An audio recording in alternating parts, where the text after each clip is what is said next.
Thank you again for joining this webinar.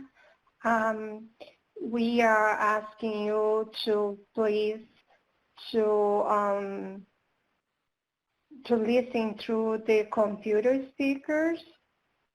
If you are having technical difficulties, including the audio, please let us know in the chat.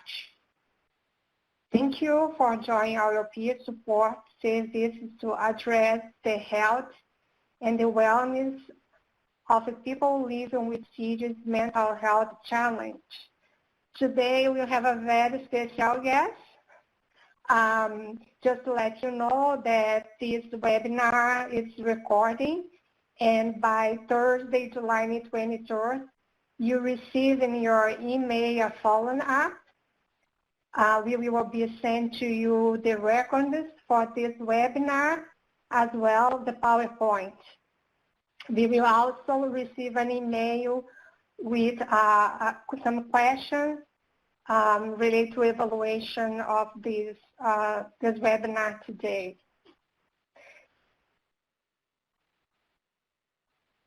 So it's my pleasure to introduce to you Marta Barbone. She is a CPS, Interim Director of Operations, INISPS. So she is using this beautiful word that inspired us, believe in yourself, and all that you are. Know there is something inside you that is greater than any obstacle. So some information that I just want to be sure that we know that. So we are not offering CEUs at this webinar. So please again, keep your computer, the speakers. If you have some technical assistance, please let us know. So we are MEHHC, Mental Health Technology Transfer Center Network. We are in New England. That means we are Region 1. This is a collaboration and partnership between EL Program for Recovery and Community Health, C4 Innovations, Harvard University, Department of Psychiatry, and Center of Education Improvement. So this is a map with all your NEHC network. We are here on Region 1, that means New England. The New England NEHCC mission is to use evidence-based. That means to disseminate evidence-based practice across the New England region. Our area focuses recovery and practice, including recovery support services, with the context of recovery systems of care. So we want to ensure inclusion, to ensure that responsiveness of our work. We will actively develop and maintain a network of government, officials, policymakers, system leaders, administrators, community, stakeholders, providers, research, youth and adults, and family members from each of these 6 states that guide the New England MEHHC. So we will be talking in our work is related to resilience and recovery. And today, as I said, you have a very special guest. Thanks so much, Marta. Marta now lives in south of Boston, where she directed the certificate peer support specialist training for 4 years. She has also worked as a CPS on an inpatient unit and a peer-run organization, facilitates groups in Virginia, and currently works for the National Association of Peer Supporters. She is a member of the Recovery Fox Advisory Committee and the Veteran Stakeholders Council of the Center of Healthcare Organization and Implementation Research. So thank you so much. And Martha, please. Thank you all. I'm so happy to be here. And just to be transparent, I actually have never been in Virginia, but I facilitate groups in the VA or the Veterans Administration hospitals. So, just for purposes of this, I have nothing to disclose or no conflicts of interest. And this presentation is reviewing research that shows the value of peer support providers in assisting people who have mental health challenges and also physical health challenges. And it's about supporting them to attain their health and wellness goals. This presentation was developed by a dissemination team, which is comprised of leaders from the Chicago Health Disparities Center at the Illinois Institute of Technology and the National Association of Peer Supporters, or also known as INAPS. The Chicago Health Disparities Center is a group of investigators and persons with lived experience who examine the health and wellness needs of people with serious mental health challenges. The ultimate goal of the center is to improve the quality of health while simultaneously eliminating the effects of stigma on health conditions for persons with lived experience. INAPS is a national organization whose mission is to grow the peer support profession by promoting the inclusion of peer specialists throughout healthcare and other community systems.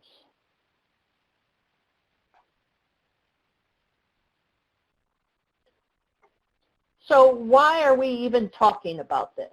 Just to kind of set us up. We know that a lot of data is out there that show people that have serious mental health challenges get sick and actually die 10 to 20 years, or some say even 25 years younger than their peers. And this pattern is even worse for people of color or people who are low income and homeless. We propose that peer support services are an effective way to assist this group to achieve their specified health and wellness goals. So this presentation has 5 parts, and first we'll talk about this, why are we even worried about this? What are the health and wellness challenges of people that also have mental health challenges? We'll talk a little about peer support, and then describe community-based participatory research, which we call CBPR. I will finally present 3 research studies that show inclusion of peer support and the findings. And then I hope to have a really rich discussion about how we can further implement this going forward and what the barriers might be. So first, what are the health and wellness needs and challenges of people with mental health challenges? And before I get too far, I want to emphasize that we're recovery focused and that long-term research has shown that hope and aspirations can be expected even if symptoms remain. We've moved from a system that was more maintenance-based, focused entirely on controlling and eliminating symptoms, to a system that focuses on people's quality of life.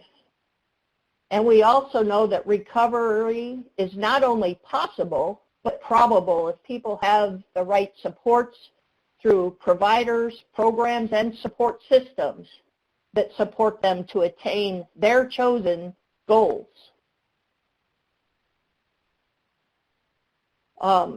Just so you know, all the information presented in this is evidence-based from studies from NIMH, the Centers for Disease Control, SAMHSA, PCORI, which I talked about, and the National Academies of Science.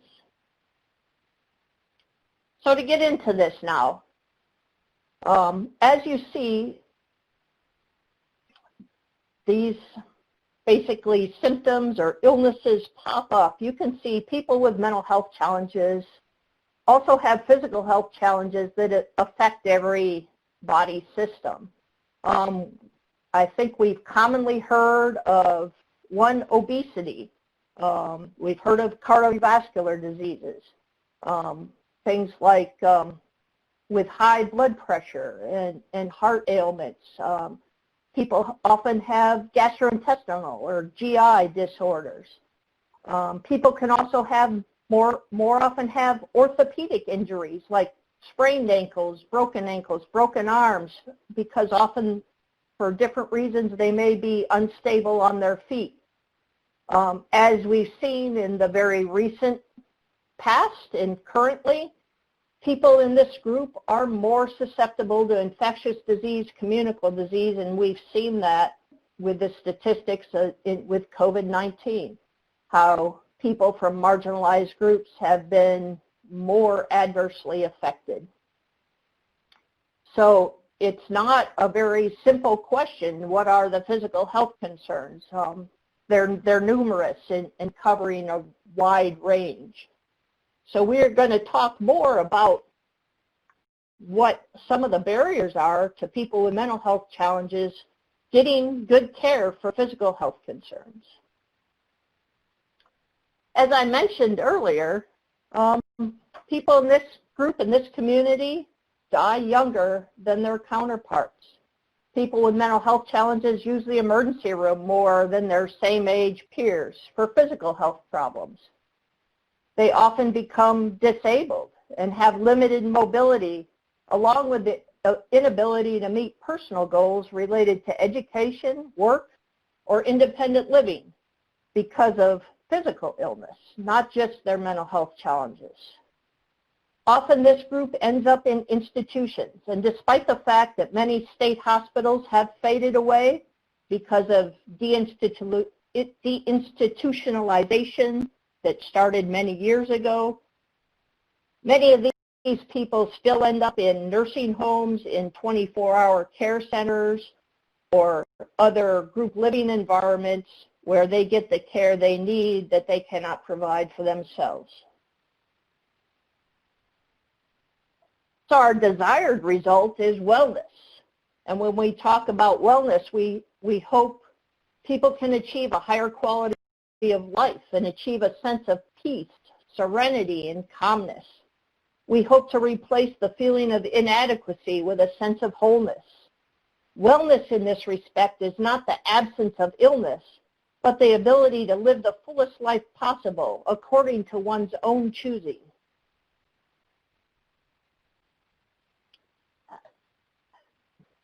Just to set the stage here, we want to define what serious mental health challenges are, and often this is called serious mental illness.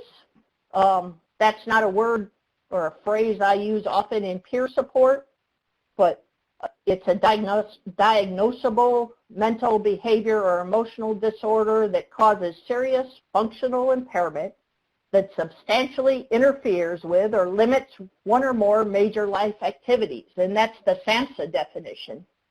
But what does this mean? It's difficulties in achieving their chosen goals, whether they're related to education, employment, vocation, income, independent living. It affects relationships and their physical health as well. So why is this group, people with serious mental health challenges, have worse physical health outcomes? We'll talk about this in more detail, but sort of the overall is we know people of color with serious mental health challenges are likely to show more illness, physical illness, and earlier death. People who are poor have worse health outcomes, especially when that results in homelessness. We know crime victims get sick more often, but so does the person who commits a crime, especially if they become involved in the criminal justice system. And we all know that excessive use of alcohol or other drugs often worsens physical health outcomes. We're going to look at 6 reasons in more depth. And the first is lifestyle. And these are typically modifiable health risks or behaviors that can make health outcomes worse. And by modifiable, I mean we can support someone to change these, and these are things a person can choose to change, and it's very difficult to make someone change something that they haven't chosen to change. But we look at diet. People often fail to eat from healthy food groups and have a diet that might be high in fats, sugars, fast foods. And this isn't only because that's their choice to eat. Some of it is they need support to identify what's healthy, and they need to be able to access healthy foods and have the resources to get a healthy diet. We know people often live sedentary lives, and this worsens physical health outcomes. Supporting someone even to just walk every day can improve health and wellness significantly. I'm not going to go into detail on cigarette smoking. The effects of cigarette smoking on our overall health are pretty well known. Unsafe sex or other behaviors can lead to communicable diseases, infectious diseases like hepatitis B, HIV, but with regular practice of safe sex, even just using condoms, this greatly reduces these diseases. And alcohol and other substances can worsen many physical illnesses. The second area is the social determinants of health. And we've heard a lot about social determinants of health recently, but these experiences, people that experience things like poverty, homelessness, crime, domestic violence, often also leads to traumatic events which can worsen a person's physical and mental health. Many people with mental health challenges because of their illness have limited income and are poor. Poverty at its worst may result in homelessness. Many people do not have a regular place to reside or housing security. Often they couch surf or live in abandoned buildings or live on streets. Often people only choose shelters when the weather is overwhelming. This group is often victims of crime, especially crimes like robbery and assault. They may also be more likely to experience domestic violence, most typically violence and assault from a family member or a lover or a friend. This group also has more interactions with the law. Some end up in jail or prison where they do not receive adequate treatment or support. So the third reason we're going to talk about is insufficient resources or the fragmented healthcare system. Sometimes health and wellness are lacking because the community lacks the kind of resources it needs to provide quality care. Primary clinics that are the entry to the healthcare system may not be in the neighborhood. Specialty care clinics are often missing altogether. Often clinics that are available cannot be easily accessed. This can be due to a lack of transportation, especially affordable public transportation. We also see that insurance coverage, especially public insurance, is often lacking for needed and desirable services, so people cannot access or pay for the care they want. Parity in insurance is equal pay for physical health and mental health care. Parity is often lacking, so the quality of mental health care lags behind physical health care. recovery resources are often absent altogether. There is also often distrust of the system due to past negative experiences. So altogether, these problems describe what we call the fragmented healthcare system. The next area is the lack of culturally relevant services. Many service centers and providers fail to address the needs of people in that community. Specifically, clinics are often not in ethnically diverse neighborhoods. They may lack service providers from ethnic groups that reflect that community. People often want to receive care from someone who looks and talks like they do. This helps build trust in the system. Often healthcare services fail to reflect the cultural priorities, especially the cultural priorities related to recovery and hope as defined by that group. That does not look the same for all of us.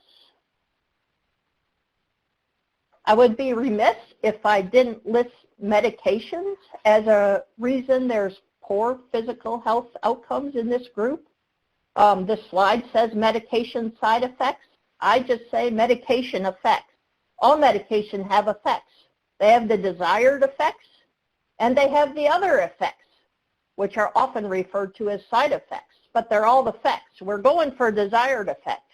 We might get undesired effects. Often psychiatric medication may unintentionally make physical health worse. For example, many psychiatric medications contribute to significant weight gain. This could lead to type 2 diabetes. It could also lead to high blood pressure and cardiovascular disease. Others have been known to cause kidney problems.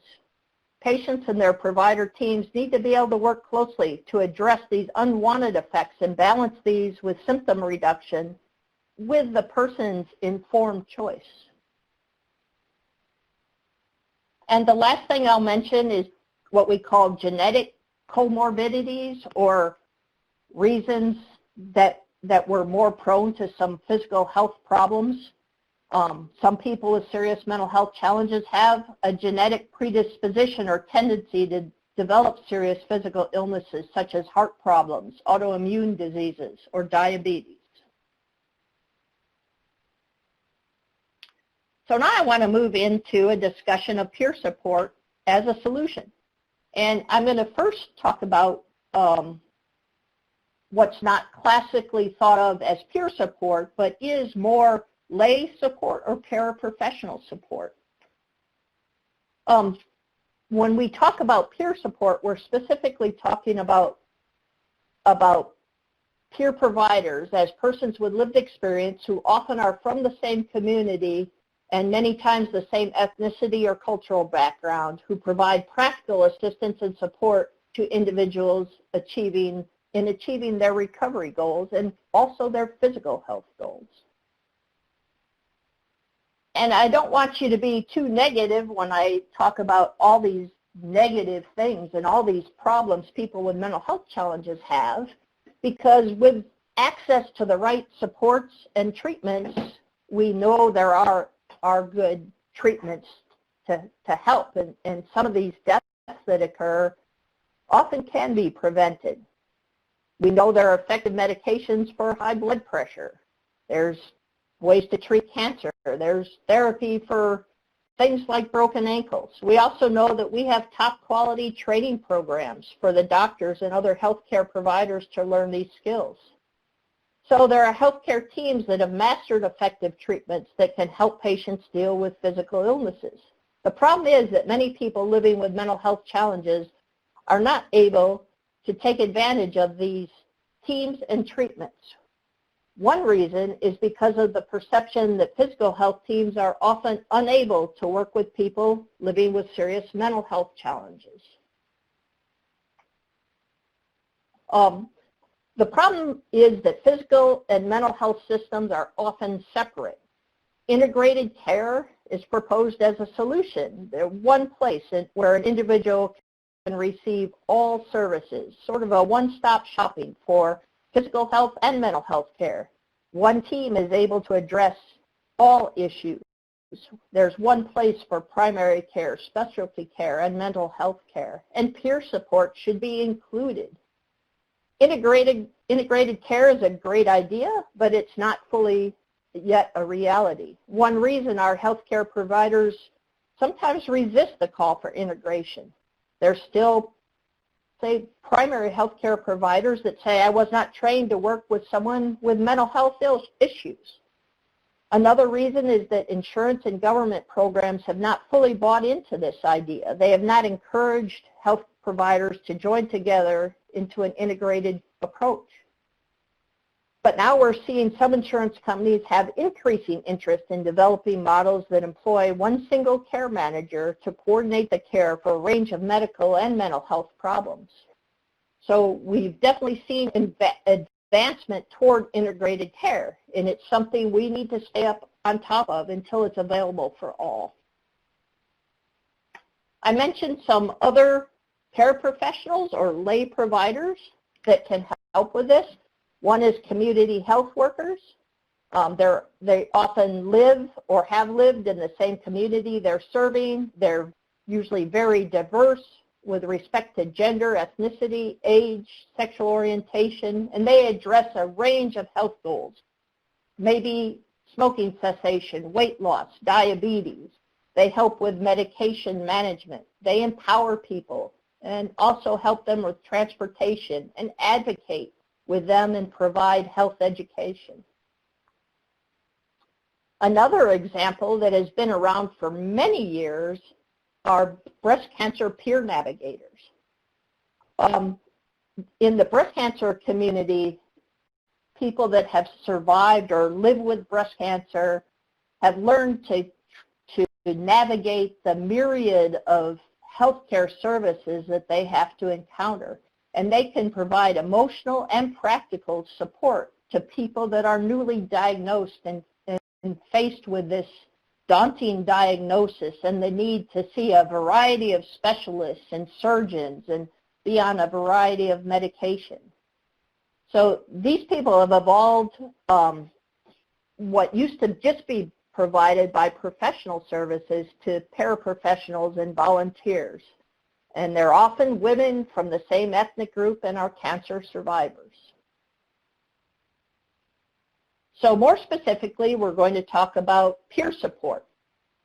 And peer support started solely, more in substance use and mental health. The most common thing we've all heard of are AA and the 12-step programs, which is peer support, total voluntary. These often start as what we used to call self-help groups, and now we talk more about them being mutual support groups. And we have moved into seeing peers as, I'd say in some respect they're called service providers. It's more that peers are integrated with providers in a service and provide that needed connection for people. There are several values that define what a peer support specialist might do. Number one, they're recovery focused. Namely, they're hopeful and supportive of personal aspirations and choice. They focus on the relationship. There's no force or coercion in this relationship. They promote empowerment in life in general, and more specifically in regards to their healthcare decisions. Peer supporters support people to identify ways to achieve their chosen health and wellness goals. Support is often provided in the community, but can occur in any setting. One of the key ingredients we talk about in peer support is that we share selected aspects of our life with the persons we're supporting. This sharing establishes credibility and rapport. It also provides an opportunity for people to share possible ways to deal with health concerns.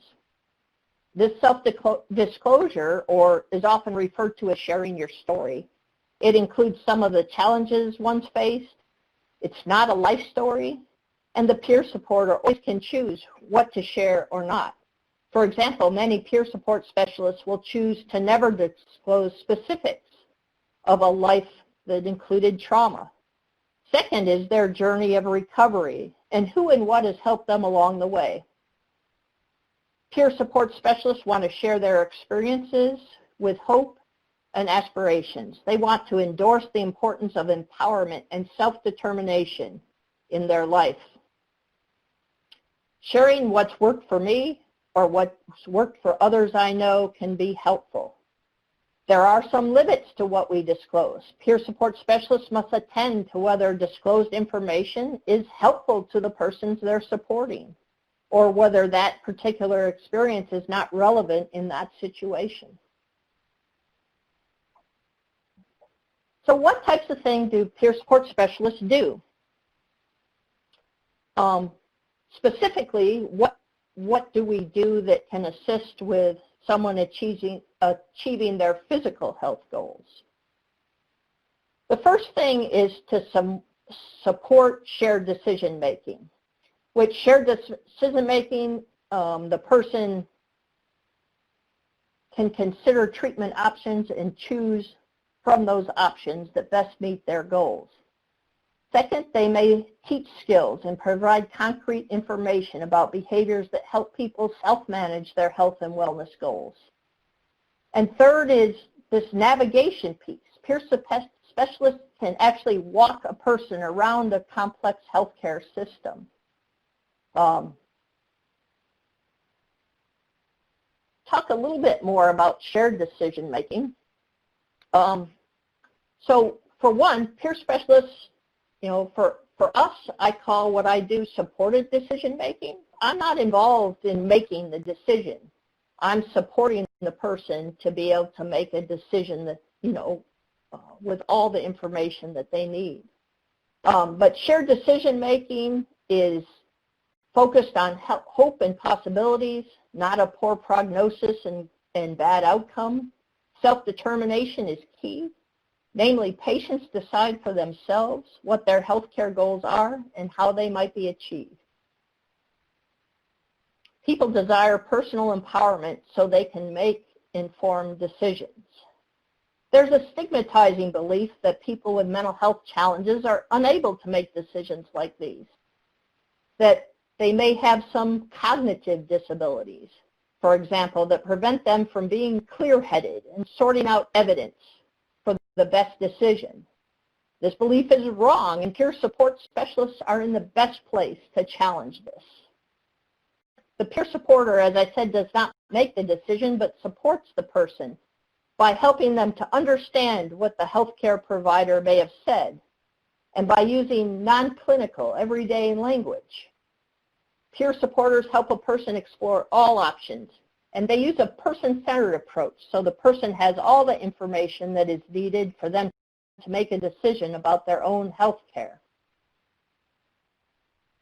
These are some of the things I discussed, and these are the standards for all health services. It's not just peer support, but some of the things a provider can do in the shared decision-making are very similar. They can help the person better understand. They can use person-centered skills and help a person sort through decisions. Sometimes the peer supporter can make that connection and use language the person understands. And I know I've experienced this. I don't know about you, but sometimes when we're with a doctor, we get really quiet and don't ask all the questions we have. This is another place where a peer supporter can come in and really empower someone and support them to get their questions answered. So if we move on to teaching skills for self-management, there's three things in general that we talk about as far as what's needed. They need information, they need to know specific behaviors, and they need to have opportunity. So with the information, it might be through asking a series of questions, and these are peer support specialists can support someone to identify these questions and answers for themselves. exactly what is this illness that I'm dealing with? What does it mean to have type 2 diabetes? How does that impact my future? What are all the treatment options? There may be medications. For some things, there may be surgery. There may be hospital-based therapies as well as lifestyle changes or complementary therapies such as meditation or vitamin therapies. There can also be wellness goals incorporated related to things like diet and exercise. We support people in creating wellness goals as well as concrete ways they might be achieved. I like the World Health Organization definition of wellness, which is a state of complete physical, mental, and social well-being, and not merely the absence of disease or infirmity. And in fact, there still can be symptoms present. There still can be challenges, but we can still have that state of well-being. So I mentioned behaviors. People living with serious mental health challenges can benefit by learning about specific behaviors that might help them attain their health and wellness goals. These might include things with stress management, such as strategies of meditation that decrease anxiety in certain situations. We might discuss healthy eating strategies. We might do activities together that help people reach their exercise goals. And we help people make social connections in their community, in the community that they choose. And lastly, we talk about opportunity, which often is also included as navigating the system. People with mental health challenges can be supported to achieve their health and wellness goals by supporting them to locate the services they want, creating questions and accompanying them to appointments if they wish, going shopping with them in their neighborhood and looking for healthy foods, participating in wellness opportunities with people in their community to meet activity needs.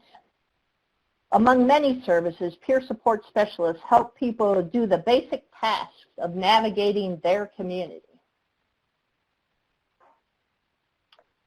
This is just for an example of what we talk about, sort of getting back to the fragmented system and what it takes to actually navigate the system.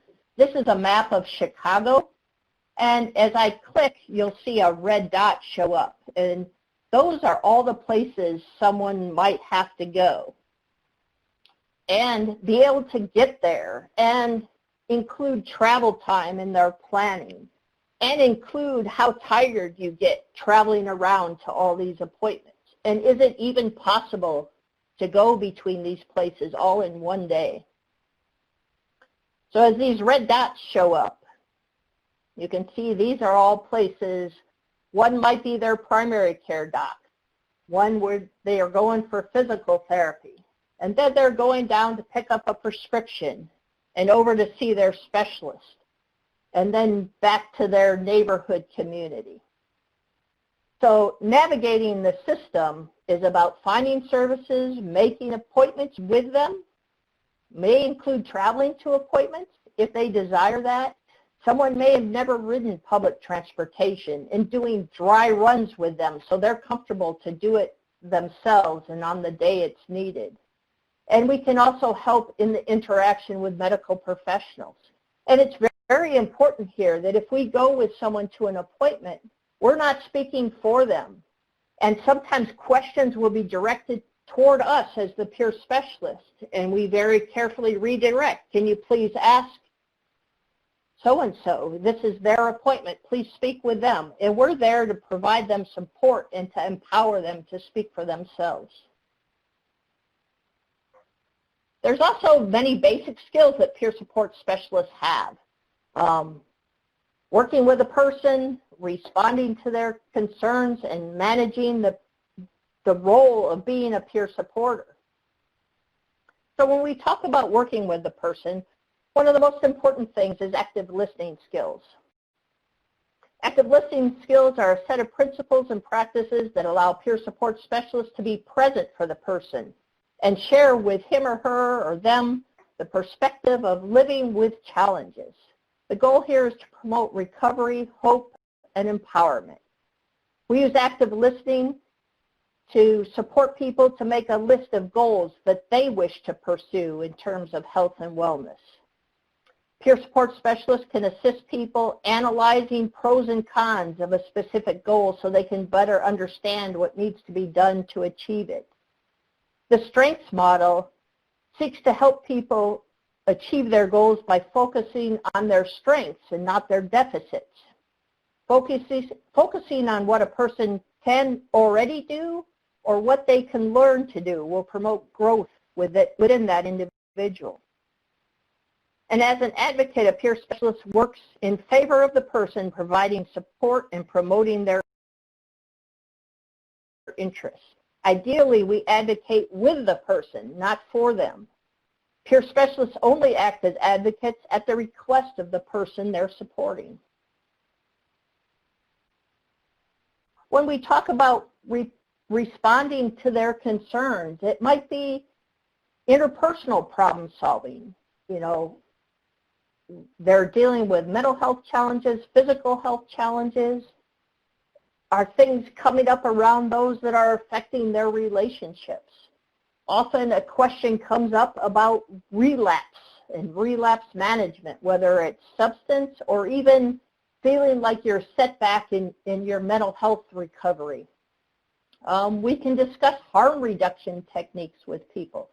Sometimes it's not completely eliminating something negative, it's doing harm reduction.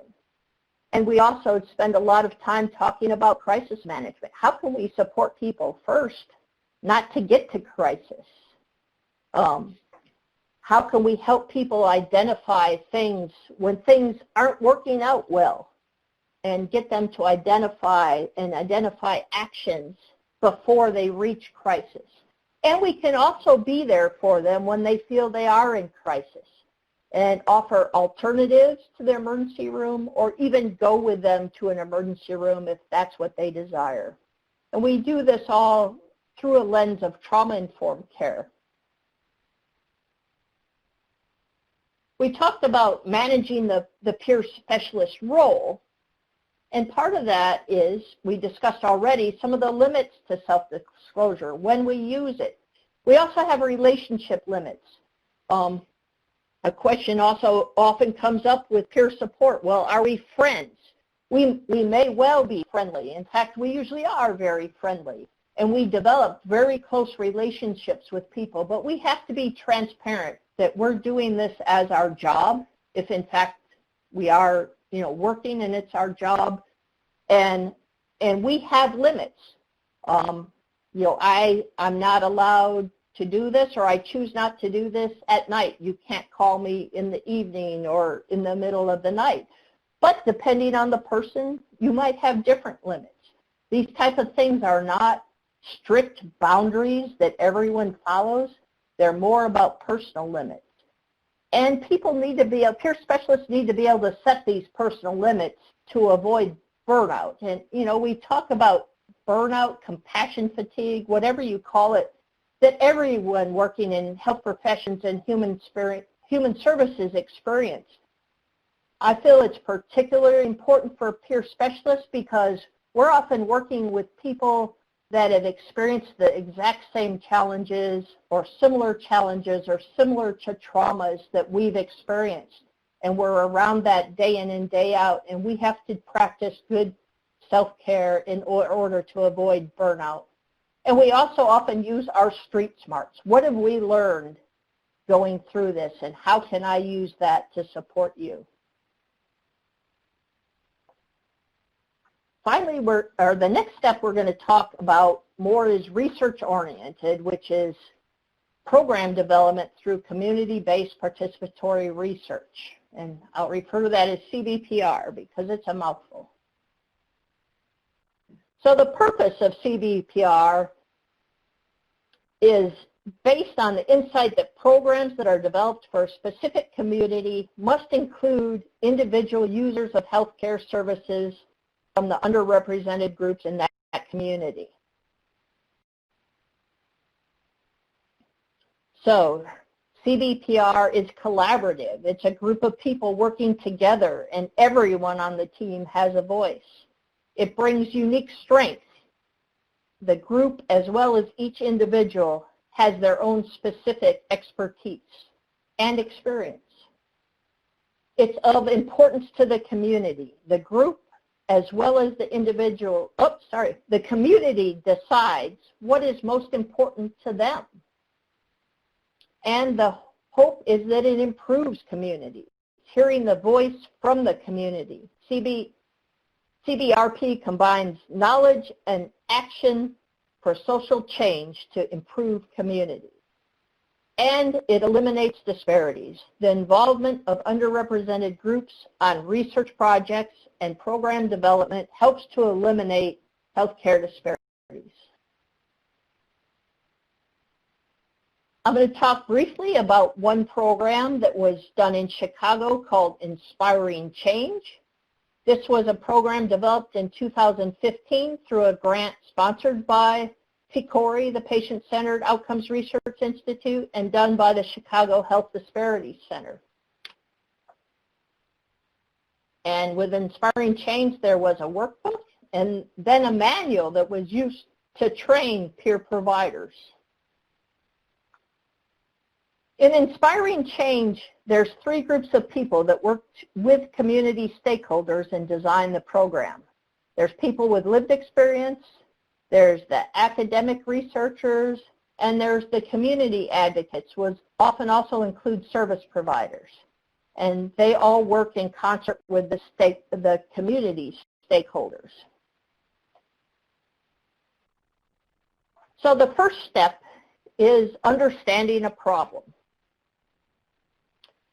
The team might be curious why, for example, emergency room use is so high in their community. One way to answer this question might be development of a survey that can be handed out at local emergency rooms. Asking users for their perception about the cause. The second step in this is this CBPR team designs a solution. Based on findings from understanding the question, the team might develop a way to handle a community health program.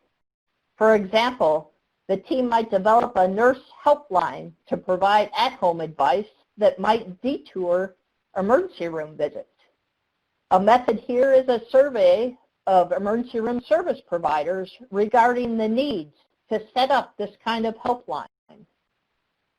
And the final step is testing the solution. The CBPR team might develop a program evaluation project to test a newly developed program. For example, the CBPR team might ask itself, how effective is the newly developed nurse helpline in diminishing emergency room visits?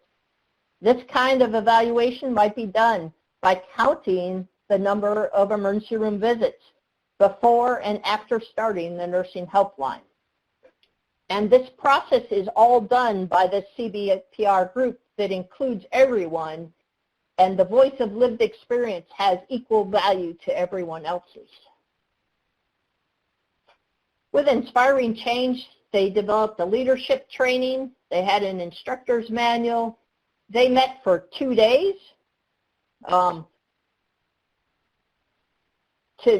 to learn this program, learn how to participate in CBPR. The leadership training program focused on development of skills that the people might use on a CBPR team, and these are some of the skills they went over. A lot of things with communication and leading a meeting, because with the CBPR model, anyone in the group could be chosen as the leader.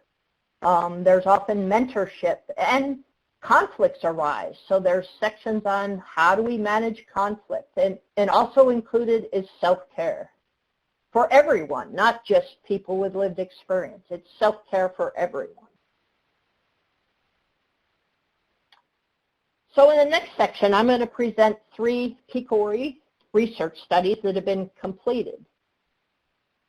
I know this is very hard to see, but if you get the copy of the slides, the PDF, you will be able to see this better. And it actually has links built into it. So if you want to look at those specific PCORI studies, you can click on that link and read that study. In the initial review, we found several studies that talked about either health challenges, meeting health goals, peer support, but they didn't include all of that. So these first ones, are out there. They talk about, for example here, optimizing behavioral health homes by focusing on outcomes that matter to adults with serious mental illness. So these first group are studies that talk about one part of what I talked about, but not all of it together. These 5 studies are in fact specific to the health and wellness needs of people living with serious mental health challenges. 3 of these studies have been completed and 2 were still ongoing when this presentation was prepared. And so today I'm going to summarize those 3 completed studies. And again, if you want to read the studies, when you get the slides, you can click right on that link and it will take you right to that study. So the first one, the title of it was actually a question. Can people who have experience with SMI or serious mental illness help peers manage their health care? This study was conducted by John Breck from the University of Southern California. The project tests the BRIDGE program compared to treatment as usual services. The BRIDGE program seeks to improve healthcare access, utilization, and its impact on self-confidence in managing one's health, as well as overall health concerns. BRIDGE did this by having peers, or people in recovery from mental health challenges, teach research participants health management skills. The BRIDGE program has a manual that was used to implement the intervention, and that manual is publicly available. If you go to that study, you can also get a direct link to the site and download the manual. The intervention is augmented by motivational interviewing, education about illness, modeling skills, and practicing new skills through the assistance of a peer. The BRIDGE was a 6-month-long program. In the evaluation of the program, 151 people with serious mental health challenges were randomized to mental health care as usual, which is the control group, or BRIDGE plus mental health care. And again, BRIDGE is the program where they also got peer support. Data were collected at baseline, 6 months, or 12 months, and 12 months, I should say. The measures included the number of routine visits and screenings as an indication of engagement, and participants' perception of their relationship with their healthcare providers. Second, there was a measure of their confidence in self-management by asking participants to report their sense of confidence in making decisions about their health.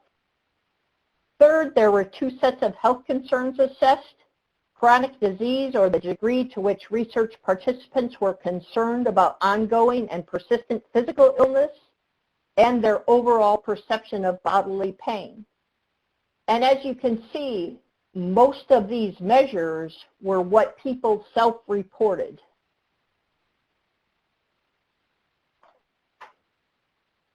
This graph shows the change in healthcare, in visits to healthcare. In this graph, the blue solid bar is the BRIDGE program, which included peer support. The other one is the control group, or treatment as usual. So in this, you can see that there was actually an increase in the number of routine visits and routine screenings. And the measure for the quality of the relationship was actually reverse scored, so a negative is actually an improvement. So you can see there was better engagement and a better perception of quality of the relationship for those in the bridge group, or the group that included peer support. So findings here are reported as change scores, which was subtracting the person's score at baseline from their report at 6 months. This graph shows a change in perceived confidence in managing one's health care. Note a significant improvement for people in the bridge group. I know it's very difficult in this slide to see the control group, but there is a very significant improvement. These graphs show changes in concerns about chronic disease and reported bodily pain. You can see people in the bridge group showed significant improvement in chronic disease management concerns. In terms of bodily pain severity, again, this is a reverse scored index, so that the negative change scores means less bodily pain. Once again, we see significant improvement in perceived pain for the bridge group compared to the control group. And this is in your slides you'll get to. This is the site. This was done at Pacific Clinics, and this link will take you right to their site that has the manual that they used for the bridge program. The second PCORI funded study was done by Dr. Patrick Corrigan from the Illinois Institute of Technology. It was titled Peer Navigator Support for Latinx Patients with Serious Mental Illness. In an effort to be fully transparent, Dr. Corrigan, the primary investigator, is also the primary investigator of this award and its dissemination grant that is allowing me to present to you. This study developed a Peer Navigator program, which we'll call PNP, using community-based participatory research. A manual was adapted to train Latinx with lived experience to become peer navigators. And this manual was in English and in Spanish. In this case, peer service providers were Latinx individuals in recovery and living with a serious mental health challenge. They helped research participants to better engage in health services. In the process, they were expected to better address their health goals. The key element of this Peer Navigator program was to literally walk the service recipients around the complex and fragmented healthcare system. The Peer Navigator program was a 12-month program that collected data at baseline, 4 months, 8 months, and 12 months. There were 110 Latinx individuals with serious mental health challenges and current physical health concerns. They were randomly assigned to PNP, the Peer Navigator program, or integrated care as usual. The measures included an assessment of service engagement by counting achieved appointments each month, and the perceived effects on health were measured reported recovery, empowerment, and quality of life, and that was a self-reported measure. These next graphs show change over the 12 months of the study. The PNP group is the dash black line, and the control group is the solid line. This first graph shows a clear interaction with steady improvement in in achieved appointments. Sorry about that. This shows clear interaction with steady improvements in self-reported recovery for those in the PNP group over the control group. This graph is self-empowerment. Once again, a significant interaction is shown where the PNP empowerment improved over the course of the study, and the control group was relatively steady.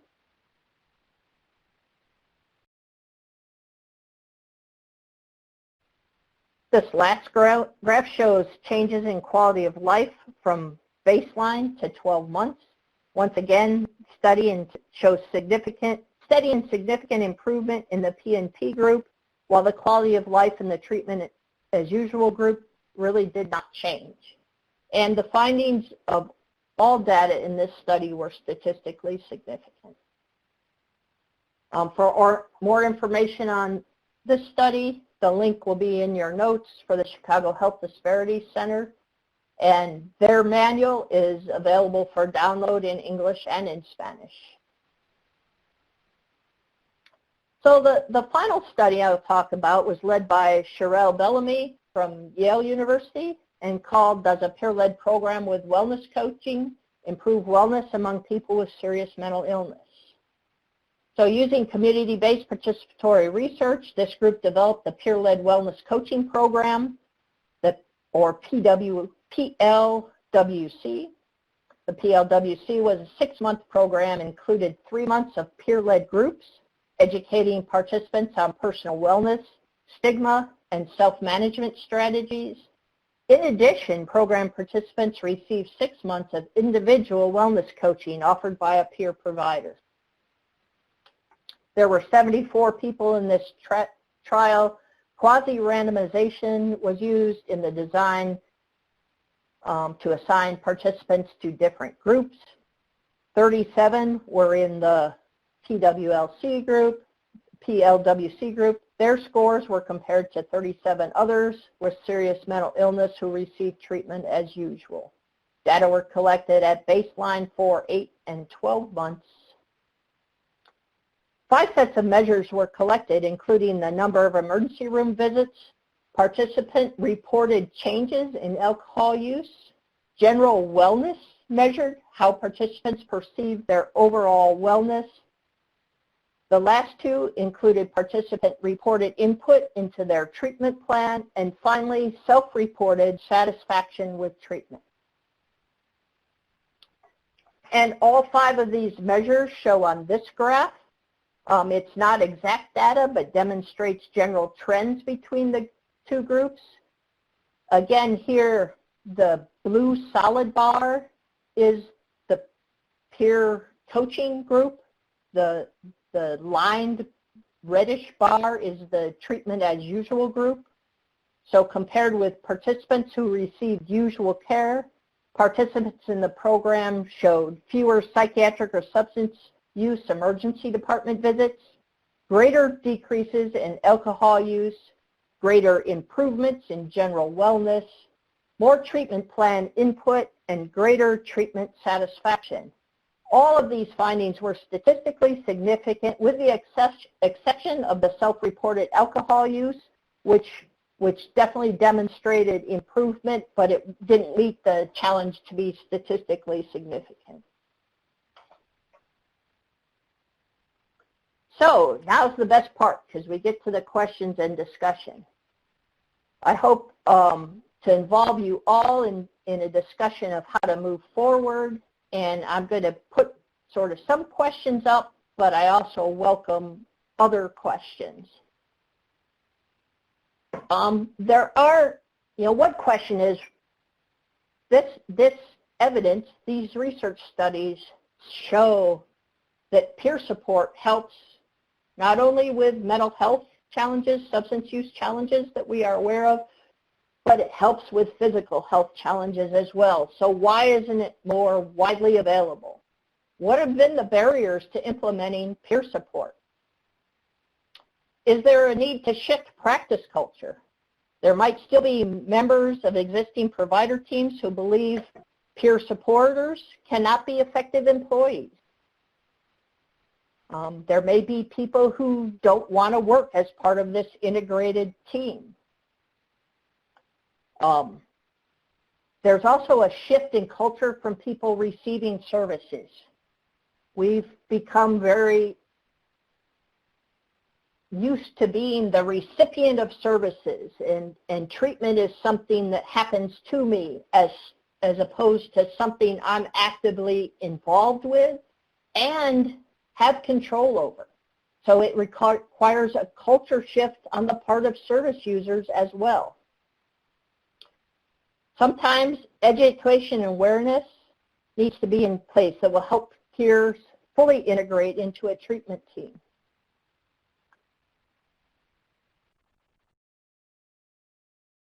Selected candidates need to be trained and sometimes certified. There needs to be supervision, and that supervision needs to be done by someone that understands that role of the peer specialist.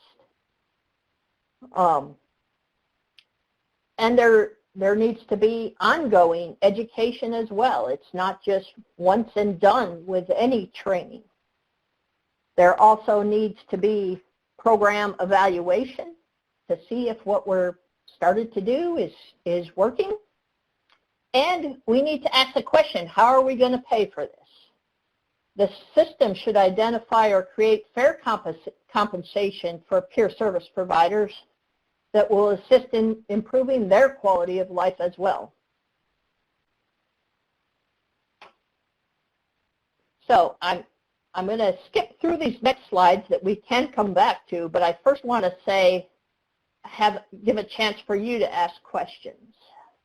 So these just are about each of those areas I just talked about, and we can go back to this if we need to.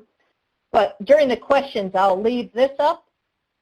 Patrick Corrigan is, like I said, he's in charge of this dissemination team and these studies. That's his email, and that's my email if you have questions specifically for me. So I'm going to look at questions now. And number one was, do you have peers working in ERs? So one thing I'd say about, we have peer support in almost every practice setting now, somewhere. It is not widespread. There's some places that peer support is in the emergency room all the time. There are places that actually have separate psychiatric or behavioral health emergency rooms that are either completely separate or a separate area from a general hospital emergency room, and those often do have peer support staffing. And I think that's a critical place for peer support. As someone who's gone to the emergency room many times in crisis, you don't know what's going on. You're often left alone for many hours. And if you're already in crisis when you got there and now you're told to go sit in a room by yourself for many hours, the situation doesn't improve. And it would be an amazing place for peer support to connect with someone. Get them talking, find out what brought them here. Tell them what they can expect, how things work in the emergency room, who they might see, who they might talk to, and when they might happen. It can be taking care of their needs, such as, do they need to lie down? Do they need something to drink or something to eat? Are they missing medication during this time they're sitting in the emergency room? So those are all things that are often overlooked, but it's a wonderful place for peer support. And if peer supporters are fully integrated, sometimes emergency room visits won't result in a hospitalization. The second question, do you have peers, Latinx, working on your program or study? So the only one that was specifically identified, well, actually two, that the one that Patrick Corrigan did was all involved Latinx as the peer providers and as program participants. And the first one I talked about that introduced the community-based participatory research was all people, African Americans from that community. And the beauty about this is it's important to have people that represent the community you're serving. And that shouldn't limit who can provide this support, but we have to be better at making what we've called peer support available and accessible and respecting the cultural values of that community we're serving. So we need to be more diverse than we are now. There is some diversity, and it tends to be in pockets. And to be perfectly honest with you, historically, this peer support movement, even the recovery movement, has largely been white. And we need to be asking ourselves, why is that? What do we need to do to include other voices? The third question here is, we found it difficult to get our peers in the hospital. Our grant allows us to have mentors on the unit, and we have a contract with a clinic who are supporting patients, but how can we get more into hospitals? You know, and this is a big challenge. This gets to what I mentioned as this culture shift. You know, the hospital, in a lot of people's mind, is considered this place for the professionals. And often peer support isn't thought about until someone is beyond crisis, beyond the hospital, you know, beyond their initial treatment. If we're starting toward recovery, that's when we need peer support. And I don't believe that's true. I believe peer support would help all along the way, and it would help someone get quicker along the path to that recovery. You know, it's working with hospital staff, you know, finding that person that's your advocate that can get you in there, and part of it is, you know, getting in there and proving it. Many places use a peer bridger program. The peer bridger program was started in New York State, but I know, like here in Massachusetts, we have peer specialists in our state hospitals, but we don't have them in most of the other hospitals. I worked in a smaller community hospital doing peer support, but I was the only peer specialist, and I was very part-time. And we need to work on changing that. And, you know, it's about our voice being heard and being heard by the right people. And some of it, too, is about pay. Who's going to pay for this?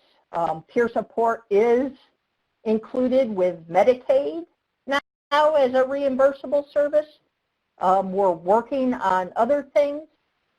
Some, but very few, private insurance companies pay for peer support, and we need to work on that, because in order to work in that system, we need a way to be paid. Sometimes it's getting creative. My job in the hospital was actually paid for by a grant that a private family member made. They made an endowment to provide peer support, and that paid for my job in the hospital. The next question was, can you talk about the relationship between peers, providers, and clinicians? So yeah, this is something we talk about all the time, and there are places where there's an excellent relationship, and there's places where it's a very strained relationship. I think early on,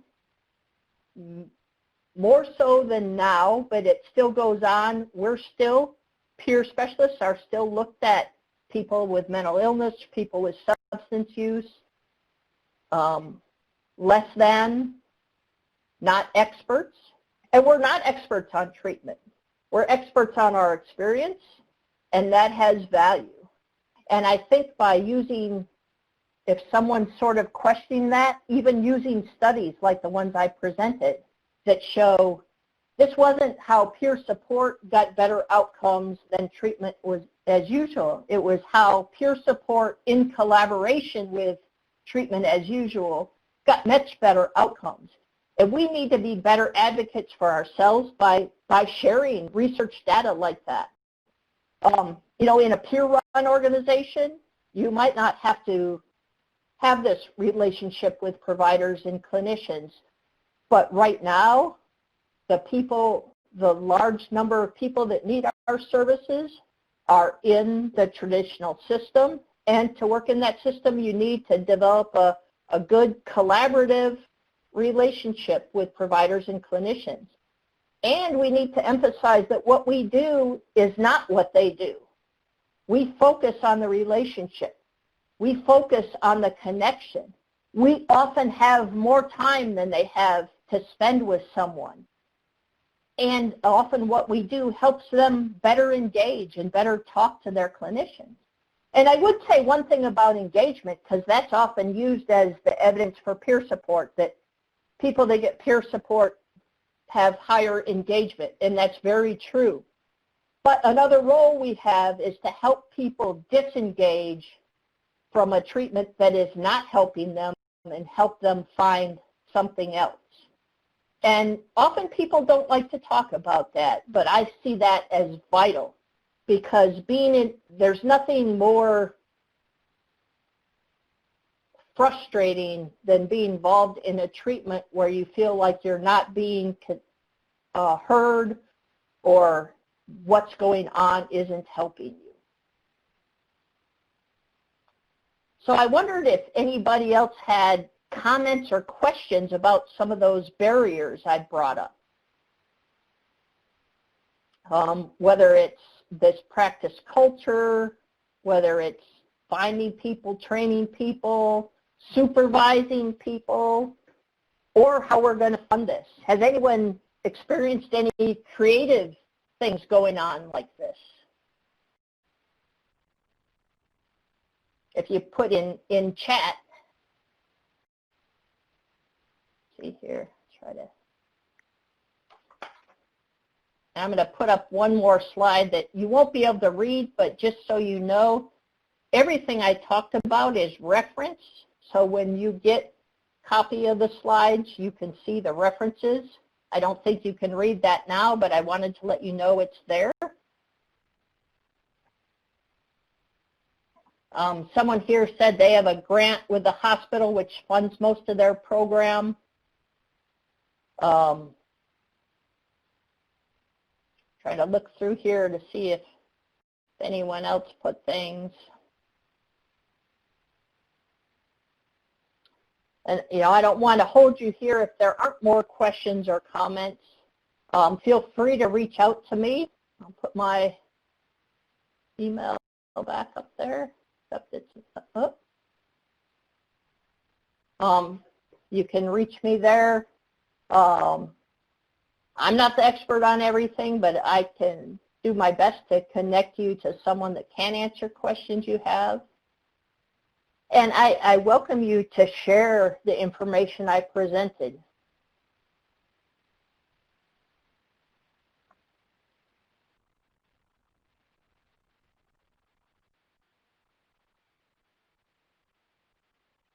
I don't know, Graciela, do you want any last comments? Yes. Can you hear me? Yes. Yes. So we have here in the chat a lot of congratulations. Lord said, thank you very much. I appreciate. It's very helpful. This will be helpful for your ongoing training. Good to know that we have Latino peers. It's about to create diversity. Wonderful to have Latinx peers. Thank you, Marta. That is a wonderful presentation. Let's see more. This is a valuable information. Thank you. Thank you very much for sharing your insights with us. So a lot of thank you, and we also want to say thank you. If you have some questions, we have a few minutes, please let us know. If you want to say some words or ask questions or ask how you can contact Marta, please feel free to do that. And so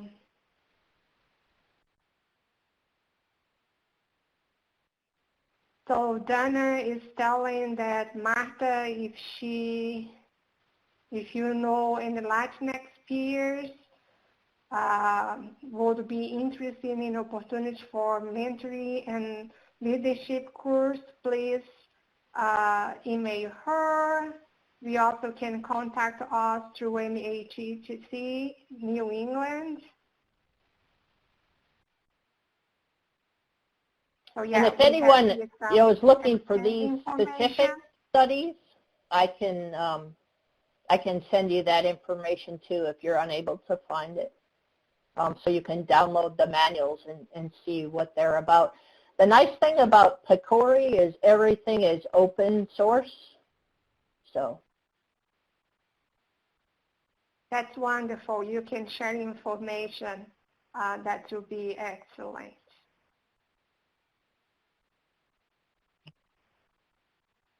There is one more question coming.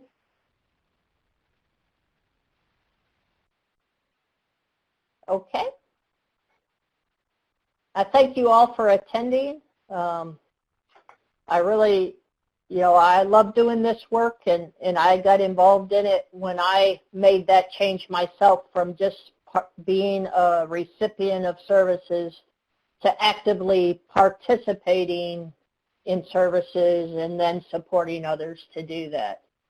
So I really appreciate all of you that are doing that as well, and collectively our voice will make a difference.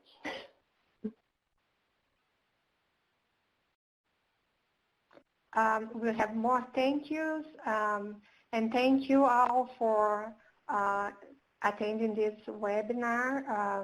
Was a wonderful presentation. Martha, thank you so much. It was very important to us. I think the level of knowledge that you have and brought to us today will make a huge difference in the way that we're thinking about implementation and the day-by-day work with peers and how you can improve the field. So thank you very, very much.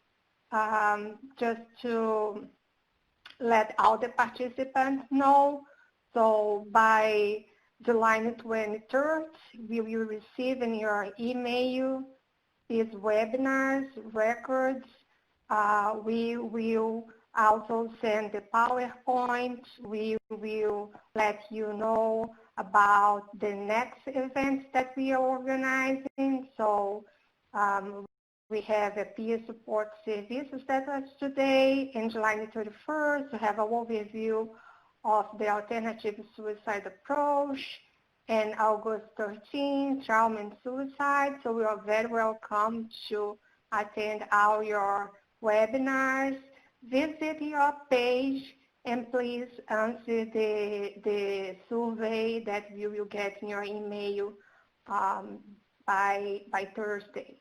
So thank you very much. Enjoy your afternoon. It's a pleasure having you here. I'll put a plug in for the next webinar, the Alternatives to Suicide approach. I'm involved in that. I'm a trainer for that, and I think you'll find that webinar fascinating. I'm not involved in that webinar.